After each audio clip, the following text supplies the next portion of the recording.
Hello, friends. It is the power of music that we are studying on a major title of Alexander's Feast. John Dryden, the poet known for his beautiful poems, has written down this poem to display and to tell for sure what can be the impact of music. In occasions when it should have been just the music of celebration, he is able to cast a spell of sadness, complete desperation, and lastly, realization of what one has done.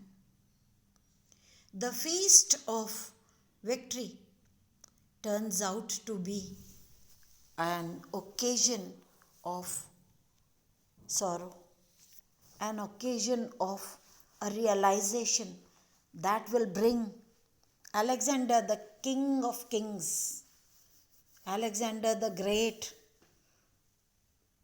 to come to terms with a stark reality that he has been bad, he has been devilish, to feast in the face of the fact that there were many injured and dead lying unwept or even bitterly wept on the battlefield. The mission to write down this poem is to tell the horrors of war, but to tell that if words are put in proper form, if music is given to the words, if words are so placed that they become music to the internal ear, not to the sensual ear, to the internal ear, how they will cause a better state of affairs to exist. Until now, we have studied how the victor becomes the vanquished, how the winner is a defeated man, Alexander, who is drunk with the wine and the wine of happiness and the wine of having possessed Thais as his bride, is now in complete desperation. And Timotheus leaves not this occasion here, lest it should be a half done task. He begins to play the lyre. Break his bands of sleep asunder, and rouse him like a rattling peal of thunder. Hark, hark, the horrid sound has raised up his head, as awaked from the dead. And as soon as he played upon the lyre,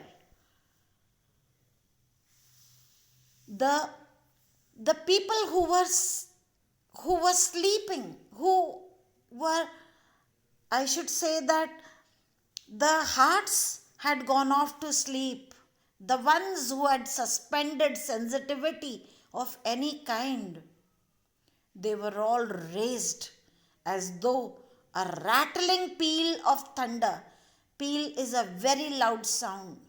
The music was so loud that it appeared as if a thunder was striking the place. And hark, hark means he's making everyone aware. The music is generating a consciousness in the hearts of the people, and the horrid sound that came raised up his head as awaked from the dead.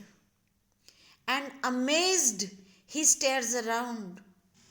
Revenge, revenge, Timotheus cries. See the furies arise. See the snakes that they rear.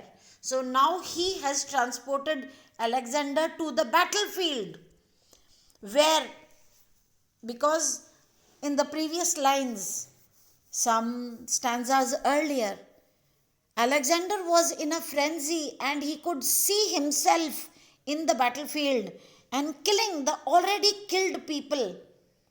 Now again he is sent back into that place, but now he is not killing. He is amazed and he stares around. And Timotheus screams, revenge, revenge. People, innocent people, lie there, half dead and dead as well. From them, the furies. Furies are imaginary beings or the powers which induce very violent feelings in our hearts. So Timotheus says that go back to the battlefield and see the furies arise. See the snakes that they rear. These dead bodies are no longer bodies, they are serpentine. And a snake is known for taking his revenge.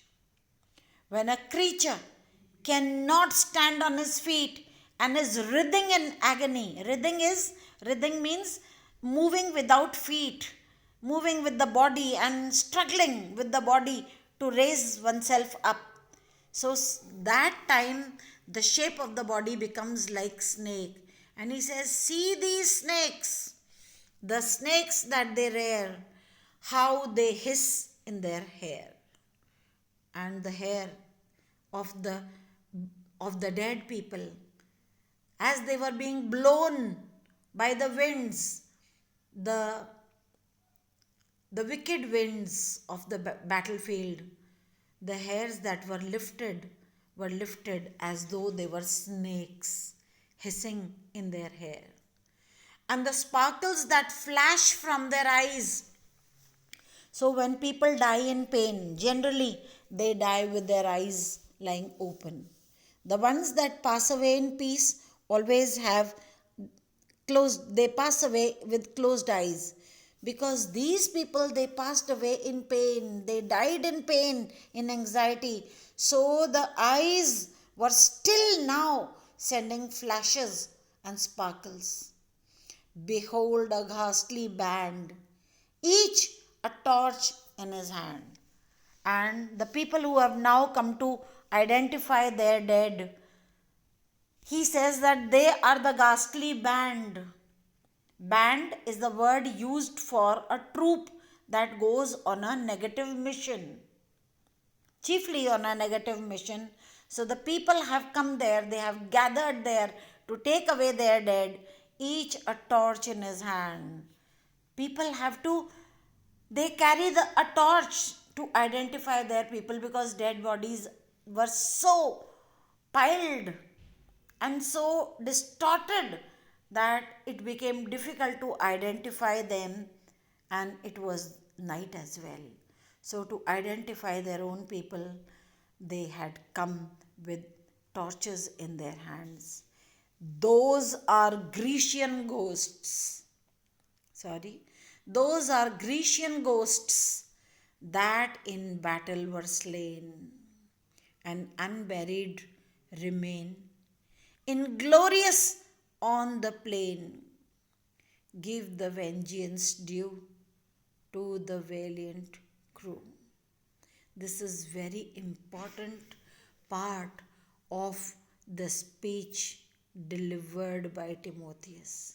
He says these are Grecian ghosts. Alexander was from Greece. And he said, the people you have killed are your own people. They are the Grecian ghosts. You may be delighted to kill your enemy, but see what you have done. You have killed your own people. They are Grecian ghosts that in battle were killed and unburied remain. So in a Christian faith, it is the worst punishment that can be accorded to any person is denial of burial. And Timotheus says, you left them there unburied, inglorious. The ones who fought for you are lying inglorious. So drunk are you with your victory. So oblivious are you of human pain.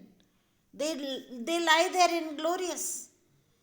Give the vengeance due to the valiant crew. And he says, now if you dare, give them the vengeance, give them the punishment, give them the um, um, your anger for having fought for you. Is this what Alexander the Great does to his own people? To his valiant crew. These were your warriors, with the power of whom you could proclaim a victory over Darius, and you leave them there? At least give them the due. They are unburied, they are inglorious. And it is an ignominy if there is someone lying unburied and you carry on with your celebrations.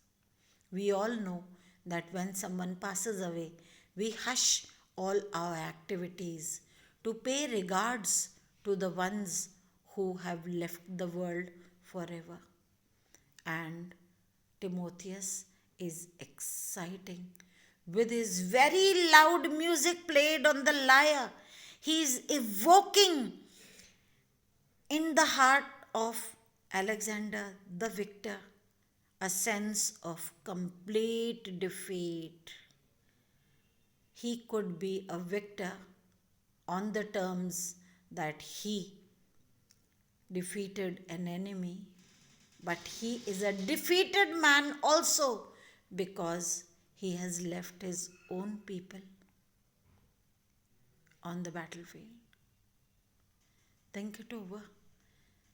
The poem is about the power of music.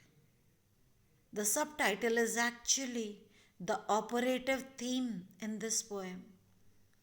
And this theme is given a recreation on the occasion of Alexander's feast. The person who we know as the victor, the physical victor of the world, is matched against the spiritual victor of the souls, Timotheus. The irony lies here that underlies this poem is that the title is given Alexander because none of us would have known who Timotheus was unless we read the poem Alexander's Feast, where we see the powers of Timotheus operating upon people. This is all for today. Thank you.